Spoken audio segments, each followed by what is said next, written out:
السلام علیکم حضرات کرام۔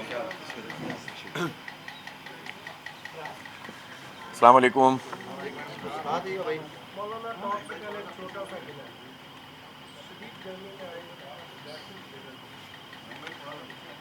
اور ہمیں معلوم نہیں تھا، ہم تو سمجھ رہے تھے کہ صرف ہمارے مہمان آ رہے ہیں، ہماری کوتاہی ہے، معذرت خواہ ہیں آپ سے۔ شروع کریں جی۔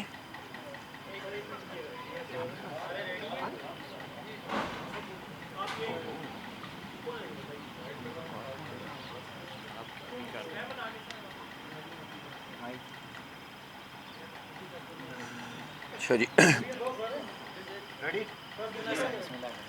اعوذ باللہ من الشیطان الرجیم، بسم اللہ الرحمن الرحیم۔ تمام ہمارے صحافی دوستوں کی تشریف آوری کا بہت شکریہ۔ ہم حاضر ہوئے تھے حضرت مولانا فضل الرحمان صاحب کی خدمت میں، جماعت اسلامی کا وفد، میاں محمد اسلم صاحب اور دیگر ہمارے صاحب، اور ہمارے ڈاکٹر مشتاق صاحب جو آزاد جموں و کشمیر کے امیر ہیں، اور دیگر ساتھی اس میں شریک تھے۔ آپ کو معلوم ہے کہ اس وقت آزاد جموں و کشمیر کی جو صورتحال ہے وہ بہت پریشان کن ہے، تشویشناک ہے، اور جو کچھ پچھلے تقریباً 1 مہینے سے ہو رہا ہے اس نے پورے کشمیر کے عوام کو بھی، بلکہ پورے پاکستان کے عوام کو انتہائی کرب میں مبتلا کر دیا ہے۔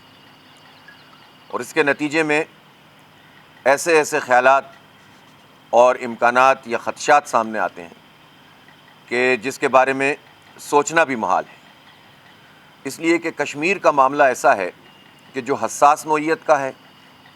کشمیر 80 سال سے ہم ایک موقف پر کھڑے ہوئے ہیں، اور ہم نے اس پورے موقف کے نتیجے میں قربانیاں بھی دی ہیں، اور پوری دنیا میں اپنا ایک کیس پیش کیا ہے، اور اقوام متحدہ کی قرارداد کے بعد سے لے کر اب تک ہندوستان کو ڈیفینسو پوزیشن پہ رکھا ہے۔ لیکن وہ معاملات کہ جو کچھ مطالبات کی صورت میں پیدا ہوئے، اور حکومت نے اس میں پہلے تو انگیج کیا لوگوں کو، اور پھر اس کے بعد عاقبت نااندیشی کا مظاہرہ کرتے ہوئے معاملات کو بگاڑا، اس سے اس نہج پر چیزیں چلی گئی ہیں کہ اب دھرنا بھی موجود ہے، احتجاج بھی موجود ہے، اور خون خرابہ بھی ہو چکا ہے۔ ایسی صورتحال میں کوئی ایسا قدم جو حالات کو مزید خراب کر دے، جو سیاسی اور مذاکراتی عمل کے علاوہ کیا جائے گا، اس کے نتیجے میں تباہی ہوگی، خرابی ہوگی۔ پاکستان کے لیے بھی یہ درست نہیں ہے، کشمیر کے لیے بھی یہ درست نہیں ہے، بلکہ عوام کے لیے یہ درست نہیں ہے۔ اس لیے ہم یہ چاہتے ہیں کہ عوام کے جتنے ایشوز ہیں، مسائل ہیں، معاملات ہیں، ان کو بات چیت کے ذریعے سے حل کیا جائے، اور دوسری طرف جو جوائنٹ ایکشن کمیٹی اس کے مطالبات ہیں ان کے آئینی حدود میں رہتے ہوئے، پاکستان کے فریم ورک میں رہتے ہوئے تبادلہ خیال اور بات چیت کے ذریعے سے معاملات کو آگے بڑھایا جائے۔ اسی طرح سے جو پیشکش کی گئی، پہلے مولانا فضل الرحمان صاحب نے بھی، اور پھر جماعت اسلامی کی طرف سے میں نے بھی یہ کہا کہ ثالثی کی جا سکتی ہے، معاملات کو درست کیا جا سکتا ہے، اور اس پر جو جوائنٹ ایکشن کمیٹی ہے اس نے جب اپنے لانگ مارچ کو بھی ملتوی کیا، اپنے اقدامات کو روکا، تو اس سے ایک امید پیدا ہوئی ہے کہ بات چیت کی جا سکتی ہے۔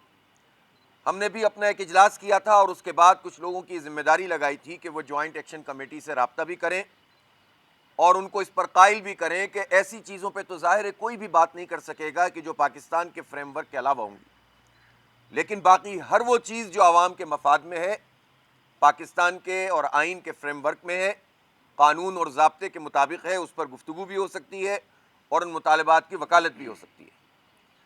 تو بہرحال معاملات آگے بڑھے ضرور ہیں، لیکن دوسری طرف حکومت کی طرف سے ہمیں ابھی انتظار ہے۔ ہم نے اپوزیشن جماعتوں سے بھی رابطہ کیا ہے، اور ان سب کا بھی یہی کنسرن ہے کہ کسی بھی طریقے سے آزاد کشمیر کے حالات کو معمول پہ آنا چاہیے اور بگڑنے سے بچانا چاہیے۔ لہٰذا اب ہم حکومت سے بھی یہ کہتے ہیں کہ وہ آگے آئے اور مسئلے کا پرامن حل تلاش کریں۔ اگر کوئی ایسا ایکشن ہوتا بھی ہے تو بعد میں بھی تو مذاکرات ہی کرنے ہوتے ہیں۔ تو ضروری ہے کہ ہم نفرتیں مزید جنم دیتے رہیں. ہمارے ملک کے حالات میں بہت ساری جگہوں پر یہ پرابلمز موجود ہیں. نفرتیں بڑھ رہی ہیں, فاصلے پیدا ہو رہے ہیں, ٹرسٹ ڈیفیسٹ ہے, اعتماد سازی کا فقدان ہے, اور جگہ جگہ ہم انگیج ہیں. ایسی صورتحال میں آزاد جموں و کشمیر جو کہ آزادی کشمیر کا بیس کیمپ ہے, اس بیس کیمپ کو ہم کبھی بھی خراب نہیں کر سکتے. وہاں کے عوام میں ہم نفرت نہیں پیدا کر سکتے. اعتماد سازی کا یہ فقدان تباہ کن ہے. اس لیے ہم بہت سنجیدگی کے ساتھ اور مخلصانہ طریقے سے حکومت سے یہ بات کہتے ہیں کہ آپ آئیے اور ایسے سارے لوگ کہ جو بات چیت کر سکتے ہیں, جو معاملات کو حل کر سکتے ہیں اور کروا سکتے ہیں, جن پر اعتماد ہے, ان کے ساتھ مل کر حالات کو سدھارنے کی کوشش کیجیے, اور کسی بھی طریقے سے اس عمل سے بچیے جس سے خون خرابہ ہو اور اس کے نتیجے میں معاملات ہاتھ سے نکل جائیں. ہم اس موقع پر جوائنٹ ایکشن کمیٹی سے بھی کہتے ہیں کہ اپنے ایسے اقدامات کو مؤخر کرتے چلے جائیں کہ جس کے نتیجے میں انتشار کا یا خون خرابے کا امکان موجود ہے. ہمارے پیش نظر عوام ہیں, بچے ہیں, بوڑھے ہیں, جوان ہیں, عورتیں ہیں. ہمارا آزاد جموں و کشمیر ہے, اور کشمیر کے لوگوں کو ہم یہ یقین دلاتے ہیں کہ پورا پاکستان ان کے ساتھ ہے. پورا پاکستان ان کے لیے کھلا ہوا ہے. کسی پارٹی, کسی جماعت, کسی سیاستدان, کسی جرنیل, کسی بیوروکریٹ, کسی سے اگر آپ کا کوئی شکوہ ہے تو وہ پاکستان پر آپ محمول نہ کیجئے. پاکستان آپ کا ہے, آپ پاکستان کے ہیں, ہم سب آپ کے ساتھ ہیں. اس لیے ایسے کسی راستے پر کشمیر کے لوگوں کو بھی نہیں چلنا چاہیے جس سے ہمارا دشمن فائدہ اٹھائے. آپ دیکھیں کہ بھارت کتنا خوش ہے اس وقت, ان کو یہ صورتحال کتنی اچھی لگتی ہے. یعنی پہلے موضوع بنتا تھا مقبوضہ کشمیر, اور اگر اب بھارت کو یہ موقع ملا کہ وہ آزاد کشمیر پر بات کر رہا ہے تو پھر یہ ہماری کتنی بڑی بد نصیبی ہے. اس لیے جو ہو گیا وہ ہو گیا, معاملات کو آگے بڑھایا جائے, اور جتنی چیزیں ایسی ہیں جو فوراً حل ہو سکتی ہیں وہ فوراً حل کی جا سکتی ہیں, وہ فوری کیا جا سکتا ہے, اور جن پر گفتگو جاری رکھنی ہو وہ جاری بھی رکھی جا سکتی ہے. تو اس لیے ہم مخلصانہ طریقے سے حکومت وقت سے بھی یہ مطالبہ کرتے ہیں, وزیر اعظم صاحب سے بھی یہ کہتے ہیں, اور تمام اسٹیک ہولڈر سے یہ بات کہتے ہیں کہ وہ اس موقع پر غنیمت سمجھیں اس بات کو کہ سارے لوگ ایسے اس وقت بھی موجود ہیں جو معاملہ حل کروا سکتے ہیں اور امن کو موقع دے سکتے ہیں اور خوشحالی کو لا سکتے ہیں. بہت شکریہ.